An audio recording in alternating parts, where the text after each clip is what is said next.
Vamos a considerar esta mañana del versículo 1 hasta el versículo 21, del 1 al 21. Pero vamos a orar. Igualmente incluiremos por personas que no pueden estar entre nosotros por alguna necesidad. Oremos. Señor, te damos gracias por este tiempo que tú nos das de edificación, de alabanza, de adoración, un tiempo de mucho ánimo, de mucha bendición en nuestros corazones. Pedimos, Señor, que ahora al considerar tu palabra, igualmente nuestros corazones estén dispuestos y abiertos a recibir el consejo y también estemos prestos para la obediencia y la aplicación de esta sabiduría que tú entregas a nosotros. Rogamos, Señor, por el bienestar de cada uno de nuestros hermanos que se encuentran en necesidad, que se encuentran en aflicción. Sabemos, Señor, de varios hermanos y queremos pedir por ellos. Pedimos, Señor, por nuestro hermano Tachito, por nuestra hermana Rosita. Pedimos, Señor, por nuestra hermana Elvia Morales. Pedimos, Señor, que tú seas con cada uno de ellos. Suplicamos, Señor, que tú sigas haciendo tu obra. Pedimos por nuestros hermanos José y Abraham Reyes también. Y te pedimos, Padre, por cada persona que se ha encontrado en alguna necesidad, en alguna aflicción, que tú sigas obrando en ellos y hagas tu voluntad perfecta. También pedimos, Señor, que tu nombre sea glorificado a través de la exposición y nuevamente nuestros corazones sensibles respondan en adoración. Todo esto, Señor, te lo pedimos en Cristo Jesús. Amén. Muy bien, pues quiero invitarle a que siga la lectura con su vista. Génesis 21, 1 al 21, dice la palabra de Dios. Entonces el Señor prestó atención a Sara, como había dicho, e hizo el Señor por Sara como había prometido. Sara concibió y dio a luz un hijo a Abraham en su vejez, en el tiempo señalado que Dios le había dicho. Abraham le puso el nombre de Isaac al hijo que le nació, que le dio Sara. A los 8 días, Abraham circuncidó a su hijo Isaac, como Dios le había mandado.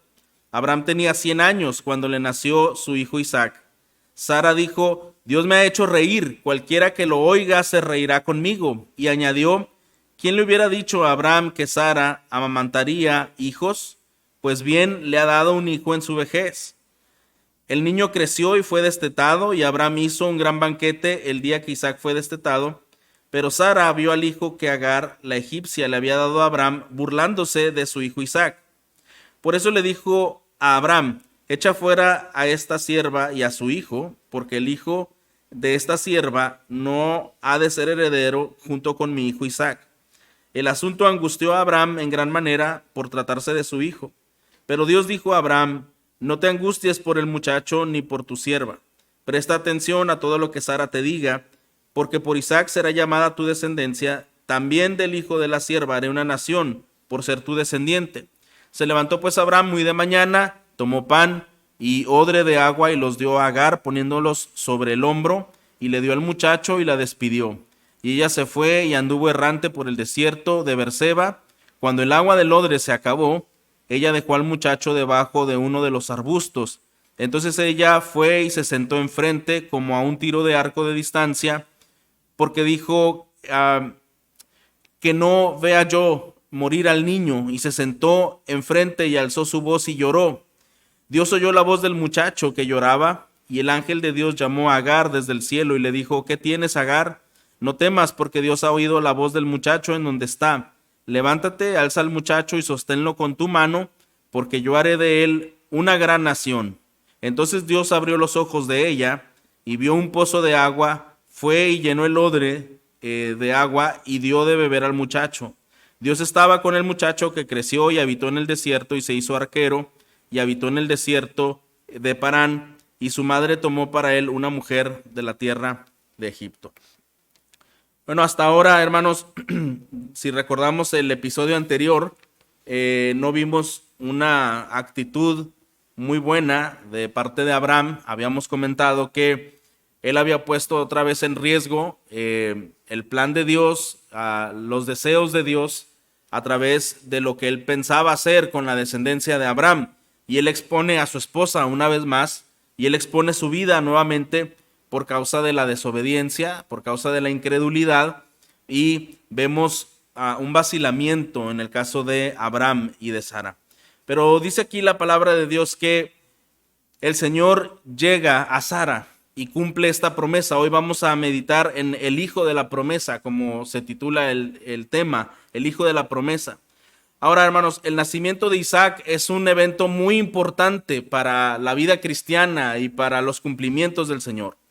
El nacimiento de Isaac marcó un punto fundamental en el desarrollo del plan eterno de Dios. Yo creo que todos hemos seguido que el Señor había prometido cuando el pecado entró en Edén, y el Señor había prometido que de la simiente de la mujer vendría quien aplastaría la cabeza de la serpiente. Y hemos estado pendientes cómo esa simiente se ha ido resguardando, se ha ido preservando, pese a los muchos peligros que hemos visto en las Escrituras, para eliminar el plan de Dios y el pueblo de Dios. Pero ahora vemos que este cumplimiento continúa. ¿Por qué hubo tanto riesgo en las decisiones malas de Abraham? Porque otra vez, hermanos, está en juego el plan eterno de Dios. A través de Isaac, el Señor llevaría a cabo sus planes perfectos. Y desde luego que el enemigo desearía que Isaac no hubiera nacido y muchas cosas hubieran ocurrido, el mal triunfando. Por eso el nacimiento de Isaac es un punto fundamental en el desarrollo del plan eterno de Dios. La venida de este hijo, de Abraham y de Sara, fue el segundo gran paso hacia el cumplimiento del plan de Jehová. ¿Cuál fue el primer paso? Bueno, el segundo paso, que era el de tener un pueblo propio, un pueblo separado de las naciones vecinas, un pueblo en el cual se confiasen incluso los oráculos divinos. A través de Isaac se formaría todo esto, un pueblo del cual, según la carne, naciese el Salvador, ¿verdad? Es tan importante el nacimiento de Isaac. Un pueblo que a la postre se convertiría en el medio de bendecir a toda la tierra. Entonces esto no nada más lleva una implicación presente o una implicación cercana, era una implicación, hermano, a grandes dimensiones, ¿verdad? Todo lo que el Señor haría a través de la vida de Isaac, de esa formación de un pueblo propio, celoso de buenas obras, que además bendeciría al resto de la tierra. En la realización de este plan y este propósito, ¿cuál fue el primer gran paso? Bueno, el segundo gran paso para el plan de Dios es el nacimiento de Isaac, pero el primer gran paso, desde luego, hermanos, es la selección de Abraham para ser el padre de la nación escogida. El Señor, recuerden, cuando vimos como un evento tan trascendente en los planes de Dios, es que Él escogió. Esa es la palabra correcta, ¿verdad? Él escogió, Él eligió a Abraham, sabiendo de entre todas las posibilidades, humanamente era la menos, la peor, por decirlo, ¿verdad? La menos recomendada. Pero el Señor en su gracia eligió a Abraham para ser el padre de una nación escogida.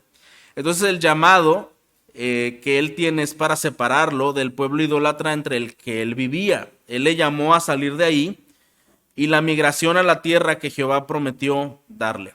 Ahora, 25 años después de haber estado en la tierra de Canaán esperando el cumplimiento de la promesa, Abraham es recompensado. 25 años después. Entonces, ¿qué nos enseña el capítulo 21? Mire, en primer lugar, este capítulo nos habla acerca del cumplimiento de la promesa, ¿verdad? Que Abraham y Sara tendrían un hijo. Este hijo se llama el hijo de la promesa. Esto vamos a ver hoy.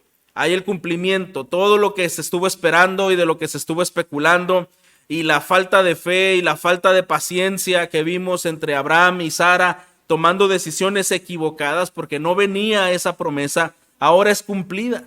Ahora el Señor responde, ahora el Señor hace su obra de manera perfecta. Pero otra cosa que vamos a ver en segundo lugar también es la importancia teológica que tiene este capítulo. Esta importancia teológica es innegable. Por ejemplo, mire, el apóstol Pablo toma este capítulo como apoyo en la explicación de la doctrina bíblica. Usted sabe que este capítulo es utilizado por el apóstol Pablo en el Nuevo Testamento más de 2 veces, 3, 4, 5 veces, y todo esto es para explicar puntos teológicos. Entonces, qué importante es que haya ocurrido este evento y cómo el apóstol Pablo explica y aplica este evento. Bueno, nosotros vamos a entrar un poquito a esas aplicaciones teológicas para entender la trascendencia que tiene este evento y este capítulo. Entonces, por ejemplo, vemos, hay una elección de gracia dentro del Israel étnico. Eso es lo que vemos en el Nuevo Testamento. En la epístola a los Gálatas, el apóstol Pablo usa otra parte de Génesis 21 para ilustrar el rechazo de los que proponen la salvación mediante la ley. Y quiero que vayamos ahí un momento. Vamos a Gálatas capítulo 4.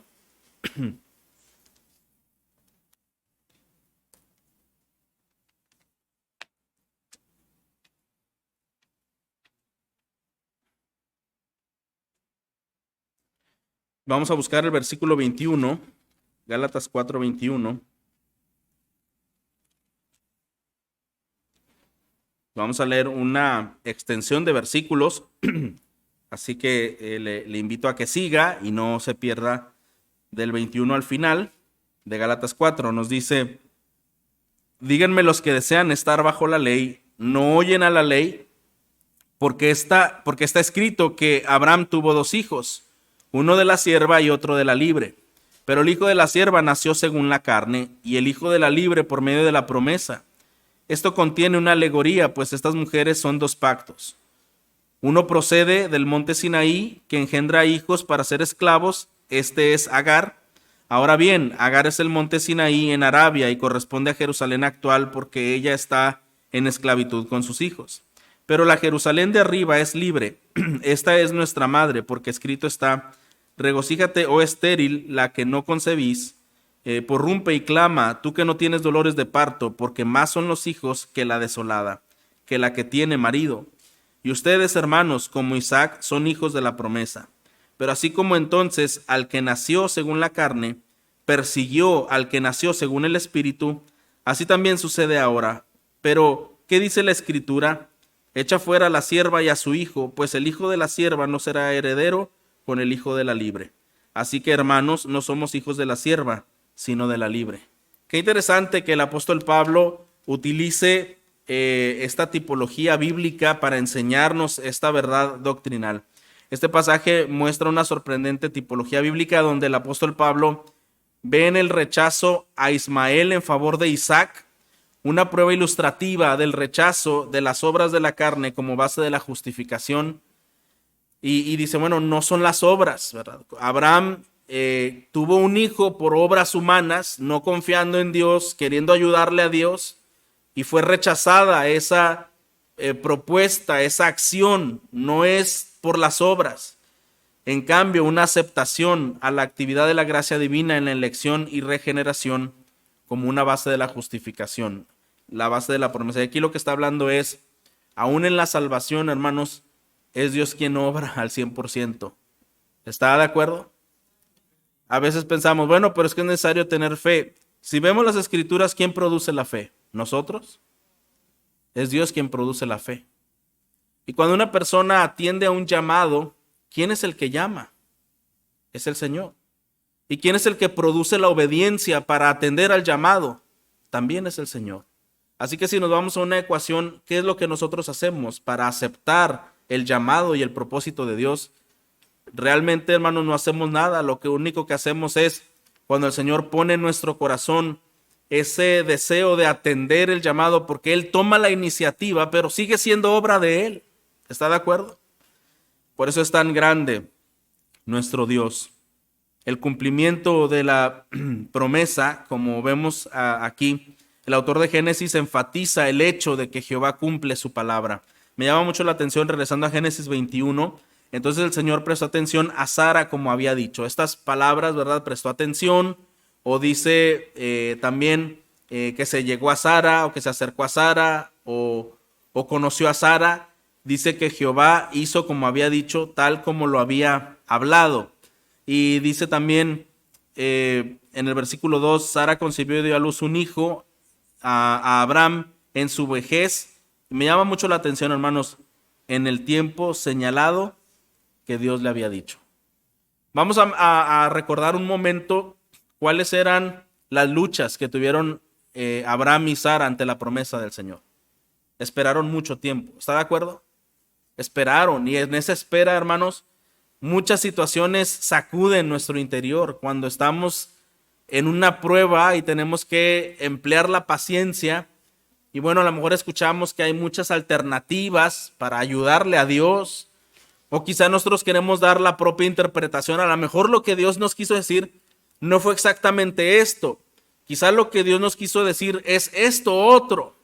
Y todas esas luchas que pudieron venir en ellos, y las malas decisiones y situaciones que vinieron en el camino, pero ahora vemos al Señor cumpliendo su palabra en el tiempo que lo había dicho. Ahora, qué interesante, hermanos, es que el Señor fue guardador de su pacto, vimos la semana pasada. Independientemente de todas las cosas que se suscitaban y de las malas decisiones que ellos habían tomado, el Señor dijo, bueno, yo prometí que esto llegaría, que esto sucedería, y esto sucedió, ¿cuándo? En el tiempo que lo había dicho, en el tiempo que lo había planeado. ¿Qué nos enseña estos primeros dos versículos, hermanos? ¿Nos enseñan algo? Nos enseñan, hermano, que Dios tiene sus tiempos. ¿Está de acuerdo? Nos enseña que a la manera de Abraham y Sara, nosotros no somos muy pacientes por naturaleza. Nos enseña que por nuestra falta de paciencia podemos echar a perder varias cosas en el camino, ¿verdad? Por no atender o confiar plenamente en el Señor. Pero hermano, lo más importante que nos debe enseñar es que Dios cumple su promesa a su tiempo. Eso es lo más importante que hoy debemos aprender. Y ese es uno de los principales puntos, algo principal de lo que hoy vamos a aprender es que Dios cumple la promesa a su tiempo. Cumple sus promesas a su tiempo. Tomemos esto en nuestro corazón y no lo dejemos escapar, sino meditemos en ello. El Señor cumple sus promesas a su tiempo. Bueno, dice que Jehová hizo como había dicho, tal como lo había hablado. Y en el versículo 2, que Sara concibió en el tiempo que Dios le había dicho. No fue el tiempo de Abraham, sino fue el tiempo de Dios. La impaciencia, hermanos, está fuera de lugar cuando se trata de las promesas de Dios. El hijo nacido a Abraham y Sara recibió el nombre de Isaac, que significa risa o el que ríe. Aquí es un juego de palabras utilizado para recordar la risa un tanto de gozo, pero también de incredulidad de Abraham y Sara cuando el Señor les anunció que tendrían un hijo. ¿Se acuerdan que los dos se rieron? Primero Abraham, después Sara. Bueno, el Señor les dio un recordatorio, ¿verdad? Ya que les gustaba ser muy risueños, les dijo, bueno, tu hijo se va a llamar Risa, ¿verdad? O el que se ríe. Y de esto te vas a acordar que hubo incredulidad, pero yo cumplí mi pacto. Cada vez que llames a tu hijo te vas a acordar de la enorme misericordia que yo tuve con ustedes. Un milagro por la edad que ambos tenían y la imposibilidad humana de tener hijo. Y el Señor muestra otra vez su gloria y su todo poder y hace un recordatorio para ellos. Entonces el nombre Isaac actuaría como un recordatorio a esta gran bendición que fue derramada sobre aquella pareja ya entrada en años. Ahora Abraham observó de manera estricta el mandamiento de la circuncisión. Dice aquí la palabra de Dios que cuando nació Isaac al 8º día fue circuncidado. Sara expresó, Dios me ha hecho reír, ¿verdad? Ahora ya no era una risa de incredulidad, no es así, hermanos. Ahora la risa de qué era de gozo, ¿verdad? Ahora estaba contenta, dice, Dios me ha hecho reír y cualquiera que lo oyere se reirá conmigo. Lo que quiere decir es que habría una celebración cuando otras personas se involucraran en estos hechos, en esas promesas cumplidas. Bueno, la gente tendría un gozo similar de ver la obra de Dios. Dice en el versículo 3, Abraham le puso nombre Isaac. Versículo 4, a los 8 días Abraham lo circuncidó. Abraham tenía 100 años cuando le nació Isaac. En el versículo 6, pues Sara dice, Dios me ha hecho reír y cualquiera que lo oiga se reirá conmigo. Versículo 7, y añadió, ¿quién le hubiera dicho a Abraham que Sara amamantaría hijos? Pues bien le he dado un hijo en su vejez. Vemos ahí el contentamiento de Sara. Dios había rejuvenecido a Sara lo suficiente para amamantar a Isaac, por lo menos durante 2 o 3 años, según se acostumbraba en aquellos tiempos. Entonces, hermanos, qué interesante. Habíamos visto esto la semana pasada, que la Biblia dice en Hebreos que Sara tomó fuerza, o el Señor dio fuerza y vigor para que ella pudiera concebir. Y ahora ella está teniendo todo lo natural para poder amamantar a su hijo, aún en su vejez. El Señor le dio esa fuerza, el Señor le dio esa gracia para que ella pudiera tener a su hijo ese tiempo. Abraham fue también rejuvenecido. Dice incluso la escritura que posteriormente tuvo 6 hijos más con una mujer llamada Cetura. Entonces, el Señor rejuveneció a estas personas quienes centramos ahora esta atención. La promesa de Dios de una manera tan perfecta. ¿Qué sucede después? Vamos a ver el versículo 8. Dice, el niño creció y fue destetado, y Abraham hizo un gran banquete el día que Isaac fue destetado. Pero Sara vio al hijo que Agar la egipcia le había dado a Abraham, es decir, a Ismael, lo vio burlándose de su hijo Isaac. Bueno, aquí hay algo muy, muy paradójico. Sara se ríe de gozo porque tiene un hijo. La gente con ella se ríe en celebración, en gratitud, en asombro por lo que el Señor había hecho.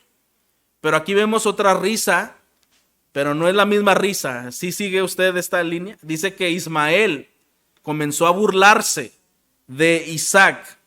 ¿Qué es lo que nos dice esto? El nacimiento de Isaac había sido un acontecimiento feliz para Abraham, para Sara, y también fue un suceso doloroso. En este suceso, las esperanzas y expectativas hacia Ismael de Abraham estaban siendo destrozadas.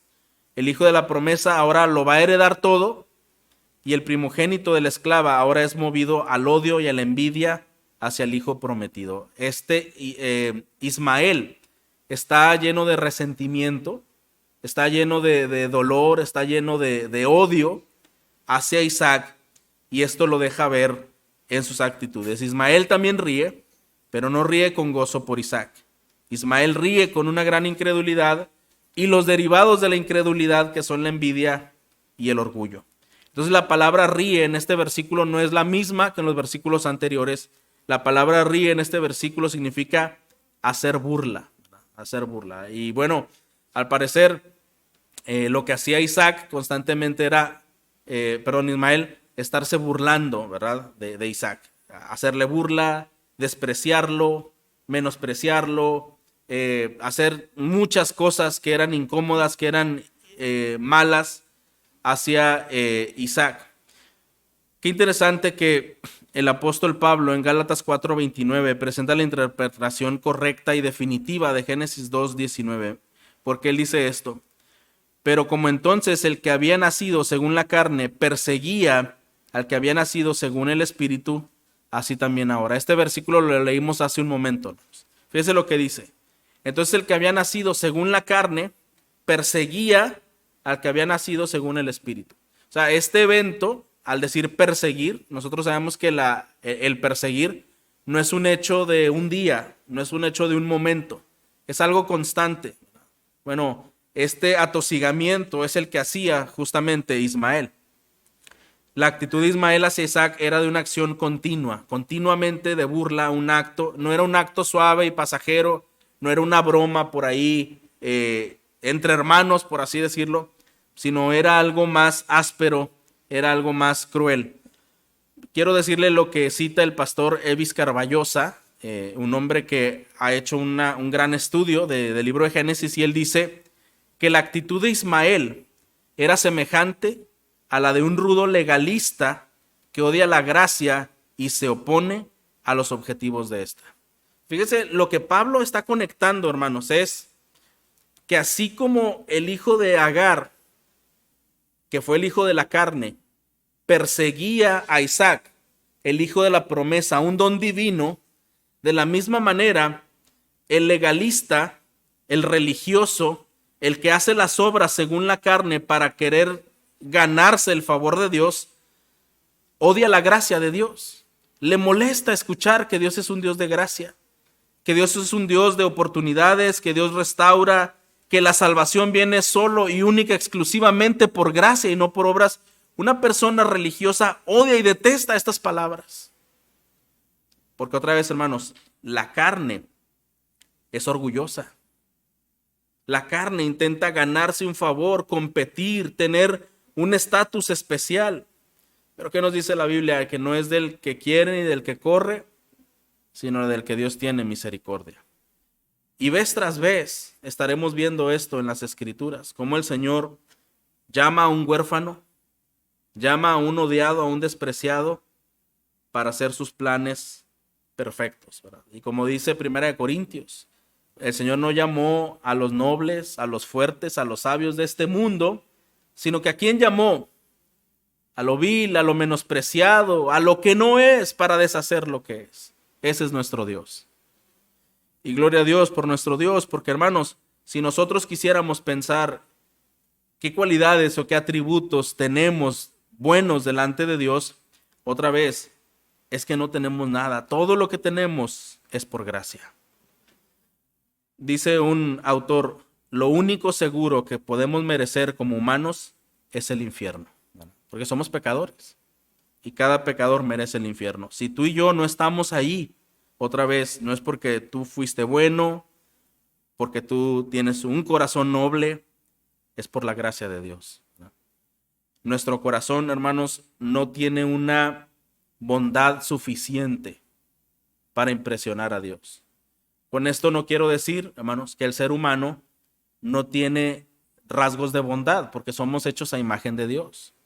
Y por eso vemos personas que quizá, y esto quizá está de moda, ¿no? En las narcoseries y todos estos programas donde ahora el villano es el bueno. Sí se ha notado eso, que eso es la tendencia ahora, como que los que eran los villanos ahora son los héroes. Y sí, matan y hacen muchas cosas, pero al final es gente buena, porque ayudaron a su familia, porque ayudaron a otras personas. Y esto genera una terrible confusión, ¿verdad? La verdad, hermanos, es que nadie es tan malo y la verdad es que nadie es tan bueno. La verdad es que todos somos pecadores y como pecadores tenemos un destino seguro que es el infierno, a menos que el Señor obrara nuestra salvación. Y eso no quita que el ser humano, aunque tiene un corazón caído y corrompido, sí tenga ciertos actos de bondad, ¿verdad? Sí tenga ciertos actos de bondad, de empatía en algunas cosas. Esto es cierto y aún es porque somos hechos a imagen de Dios, pero hemos tergiversado esa imagen de Dios por causa del pecado. Entonces, hermanos, tenemos que tener cuidado cuando el apóstol Pablo en Gálatas está diciendo a los de la ley, dice, los que aman la ley, los que quieren vivir conforme a la ley, no han entendido la tipología que Dios rechazó a Ismael porque fue una obra de la carne, pero Dios aceptó a Isaac porque fue el hijo de la promesa. Lo mismo es en nuestra vida cristiana. ¿Por qué Pablo enfatiza eso a los Gálatas, hermano? Porque en la iglesia de Galacia, los judaizantes, ¿verdad? Los judíos de nacimiento y un grupo religioso, ellos estaban menospreciando a los gentiles y decían, no, ellos no son tan creyentes, tan cristianos como nosotros, porque al final nosotros pues tenemos muchas cosas de la ley, estamos circuncidados, guardamos las fiestas, solemnes, todo. Y Pablo les está diciendo, no, o sea, eso no tiene absolutamente nada que ver, esas son obras de la carne. Lo que el Señor va a ver en una persona, y hemos visto, dice la circuncisión es la del corazón. Cuando una persona renuncia, ¿verdad?, al pecado y entrega su vida al Señor, cuando hay una transformación, cuando la gracia de Dios obra en una persona, eso es lo que el Señor está usando, está haciendo en una persona y no sus propios méritos, su propio esfuerzo. Este texto es aplicado a los judaizantes que perseguían al apóstol Pablo, hostigaban al apóstol Pablo y decían, él es liberal, él predica liberalidad, él no dice que se tienen que sujetar a los días que se tienen que guardar y a las cosas que se tienen que comer. Recuerde usted cómo eran los fariseos. Jesús come sin lavarse las manos y sus discípulos y hacían un escándalo de las cosas mínimas. Que el Señor dice, ¿verdad? Bueno, coláis, ¿verdad? El mosquito y el insecto, pero te pasas todo lo demás pecaminoso sobre tu cuerpo, ¿verdad? Atiendes las cosas mínimas, señalas las cosas mínimas, pero si realmente analizaras bien tu corazón, te vas a dar cuenta de los terribles pecados que están ahí dentro. Y esto es lo que el apóstol Pablo está enseñando a Galacia, tomando como ejemplo esta tipología de Isaac e Ismael. Él dice, las obras de la carne no tienen relevancia delante de Dios. Ellos perseguían al apóstol Pablo y perseguían a otros hombres de gracia que proclamaban a Cristo en el Nuevo Testamento, ¿verdad? Es decir, ellos rechazaban la predicación del evangelio. Para ellos era una religión verdadera, un cristianismo verdadero, tiene que enfatizar que la salvación se gana por obras. Eso fue el debate, eso fue la situación que la iglesia más popular, ¿verdad? Por muchos años enseñó y las famosas, ¿verdad? indulgencias y todo lo que se hacía para decirle a la persona, tú tienes que pagar, tú tienes que hacer sacramentos para ir al cielo. Si tú no haces tus sacramentos, si tú no pagas estas indulgencias, tú vas a morir en el infierno. Y entonces, cuando fue la reforma con Martín Lutero y estas personas, ellos empezaron a leer las escrituras y a decir, aquí no dice que tengo que hacer tales y cuales cosas o pagar cantidades de dinero para yo ir al cielo. Realmente es la obra de gracia por el Señor Jesucristo. Y ellos comenzaron a enseñar esto, ¿verdad? Y comenzaron también, desde luego, a ser perseguidos, a ser maltratados. Y hermanos, y este debate no ha terminado, aún entre el pueblo cristiano. El pueblo cristiano que abraza la gracia de Dios y le da el mérito 100% a Dios, en algunos círculos no va a ser bien visto. Y va a haber persecución, quizá no una persecución literal con armas, pero sí otro tipo de atosigamiento, ¿verdad? Pero otra vez, qué importante es que la Biblia enfatiza una vez más que solamente sus promesas a su tiempo es aquello que es verdadero delante de Dios. Nosotros no podemos impresionar a Dios en ninguna forma. Cuando Sara dice a Abraham que echara a esta sierva, es decir, Agar y a su hijo, el texto revela en Abraham que hay una especie de fracaso, ya que él no comprendía la esencia de esta situación por la angustia de tener que echar fuera a Ismael. Vamos a regresar allí. Dice en el versículo 10, por eso le dijo a Abraham, hablando de Sara, echa fuera a esta sierva y a su hijo, porque el hijo de esta sierva no ha de ser heredero junto con mi hijo Isaac. El asunto angustió a Abraham en gran manera por tratarse de su hijo. Es decir, hermanos, por un lado, Abraham está feliz por la promesa cumplida de parte de Dios, pero por otro lado también hay tristeza, ¿verdad?, en su corazón, porque tenía que despedir a su hijo. Él fracasa en ese sentido cuando ella le comenta hay que hacer esto. Él tiene este afecto, el afecto por Ismael había empañado su discernimiento espiritual, pero algo importante sucede aquí, y esto es algo, hermanos, que debemos nosotros considerar. Cuando tenemos que tomar decisiones, y a veces hay decisiones que afectan nuestras emociones, ¿está de acuerdo? Hay cosas que no queremos romper por cierto lazo emocional. Pero cada vez, hermanos, que una decisión es apoyada por la palabra, esto va a traer descanso. Mire lo que dice en el versículo 12. Pero Dios dijo a Abraham, no te angusties por el muchacho ni por tu sierva. Presta atención a todo lo que Sara te diga, porque Isaac será llamada tu descendencia. También del hijo de la sierva haré una nación por ser tu descendiente. El Señor le dice, Abraham, no te angusties de más. Recuerda que el que es soberano y controla las cosas soy yo, no tú, ¿verdad? ¿Qué es lo que Abraham pensaba? ¿Qué va a ser de Ismael? Seguramente, ¿no? ¿Cómo lo voy a echar? ¿Qué va a pasar con ellos? También es mi hijo. Y uno puede entender ese aspecto tan natural y sentimental. Pero, hermano, nada es mejor que ser apoyado por la palabra de Dios, ¿verdad? Y el Señor le dice, tú haz lo que tienes que hacer prácticamente. Y lo demás, déjamelo a mí. Tú haz lo que tienes que hacer y lo demás déjamelo a mí. Esto nos puede ayudar, hermanos, también en la toma de decisiones.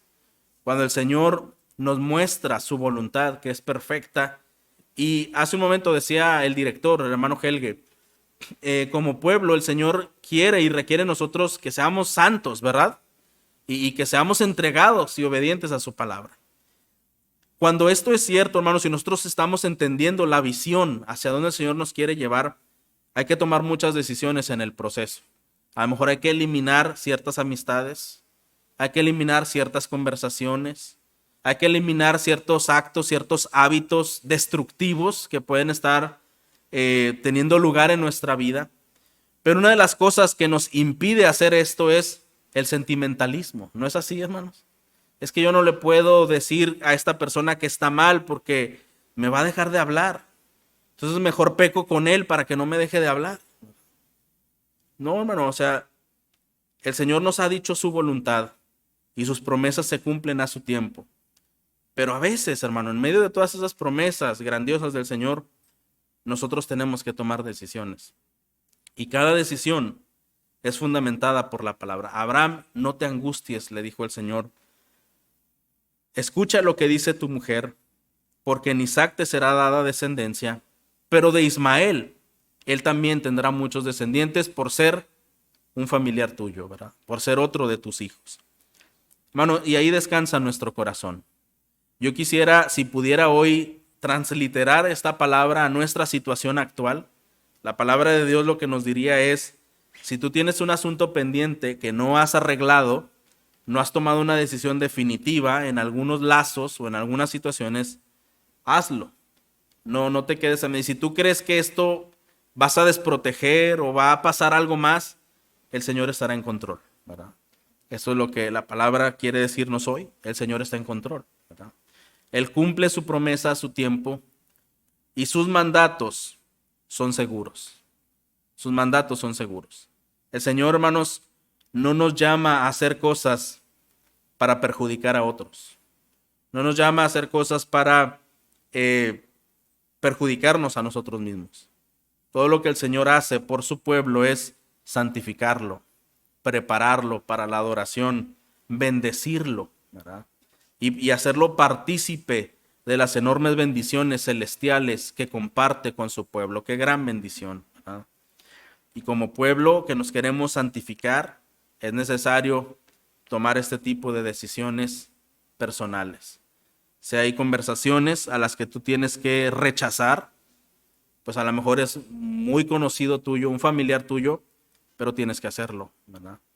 Quizá no estás siendo diligente en el uso de tu tiempo y de tus actividades y hay cosas que tienes que modificar. Bueno, pues eso se tiene que hacer, ¿verdad? Y el Señor hará lo suyo en su tiempo.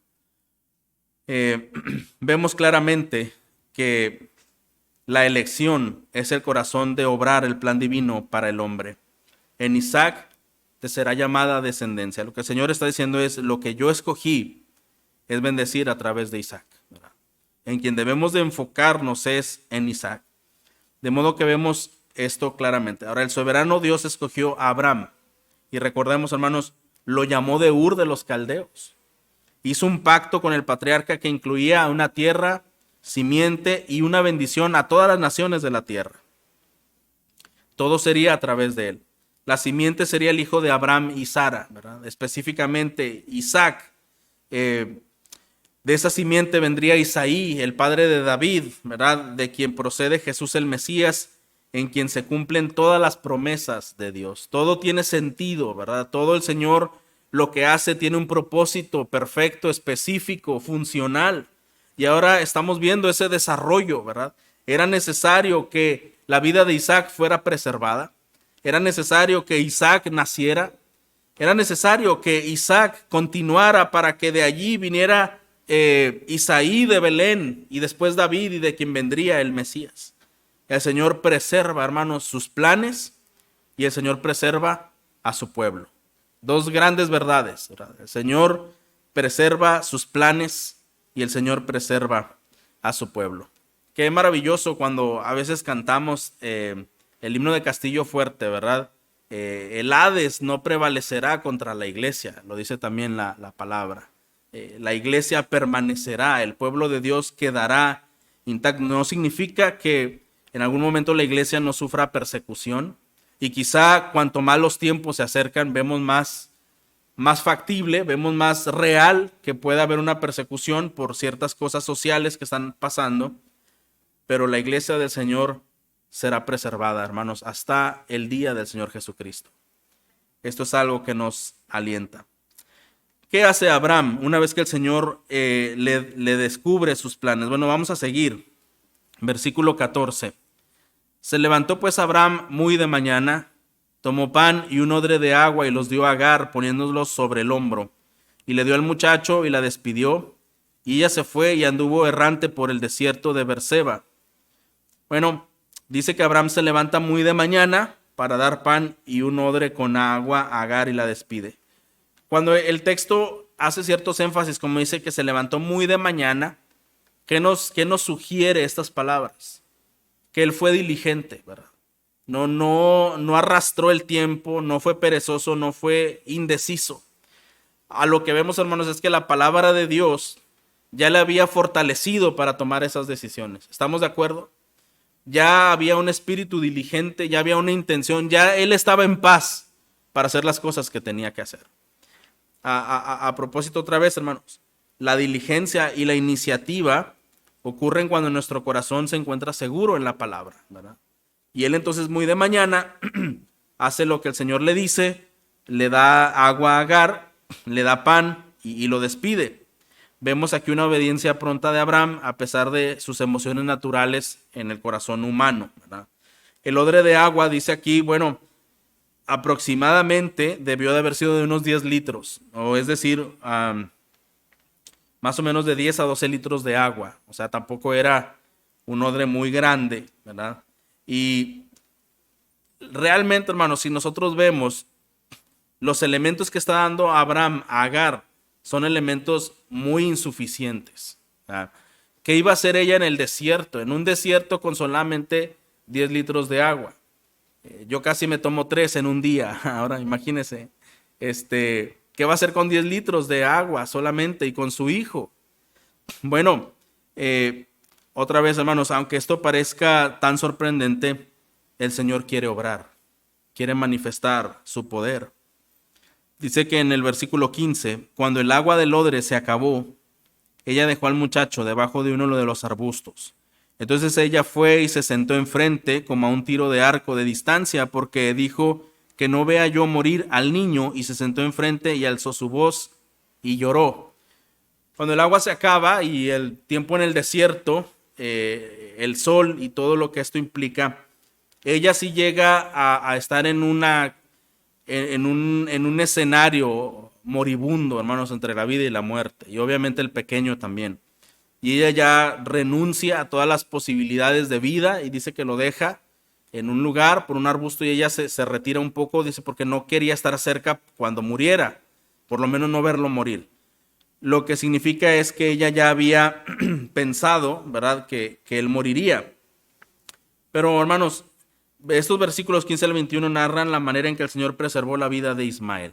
Después de que se agota el agua, Agar, sumamente cansada, ayuda y arrastra a su hijo y lo pone bajo un arbusto, se aleja a cierta distancia, y como una mamá, pues su corazón obviamente estaba lleno de angustia. Nosotros podemos imaginar pues lo doloroso, inclusive pensar hasta cierto punto lo injusto, ¿verdad? Porque al final fue una mujer usada y ahora se encuentra en una situación de muerte.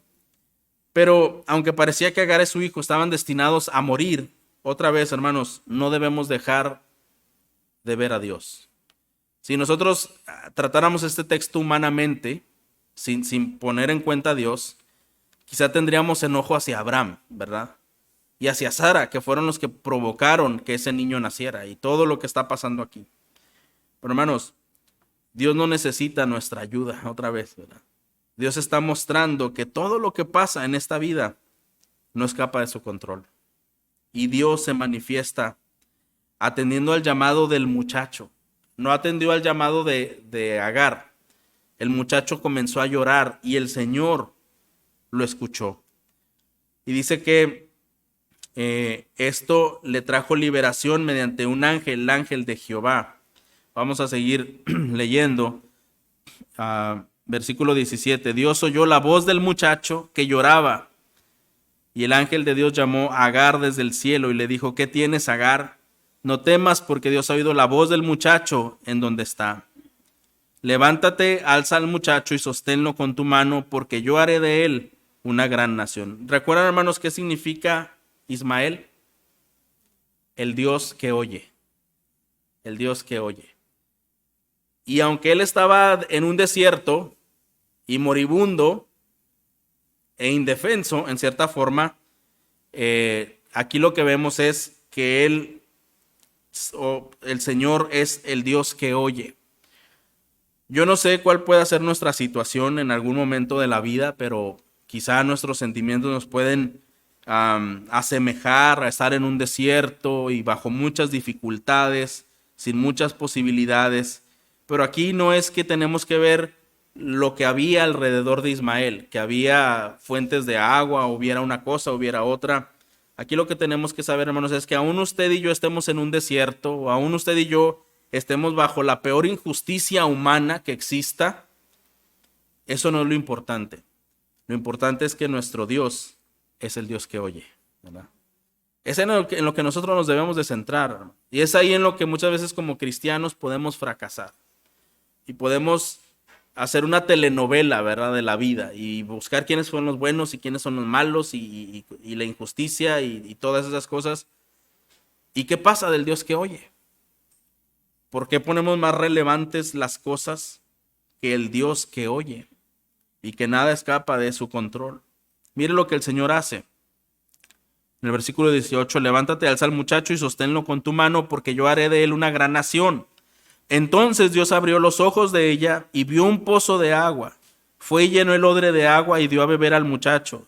Dios estaba con el muchacho, que creció y habitó en el desierto y se hizo arquero. Y habitó en el desierto de Parán, y su madre tomó para él una mujer de la tierra de Egipto. ¿Por qué termina así este pasaje, hermanos? Porque lo que estamos viendo aquí es que el Señor está prometiendo descendencia a Ismael. El Señor está diciendo que estaría con Ismael para preservarlo, al punto que incluso su mamá lo vio casarse, ¿verdad? Es lo que estamos viendo aquí. La historia no terminó en esa tragedia en donde ambos murieron en el desierto, olvidados. No, Ismael tuvo una descendencia muy grande porque el Señor lo preservó, lo cuidó y así lo había prometido. Y su mamá tuvo la dicha de haberlo visto casarse, ¿verdad? Lo que vemos otra vez, hermanos, tenemos un Dios que cumple sus promesas. Tenemos un Dios que oye y un Dios que es fiel a su pacto. Lo único que debemos recordar, hermanos, es que Dios cumple sus promesas. ¿Cuándo? A su tiempo, en el tiempo de Dios. Lo que vimos al principio.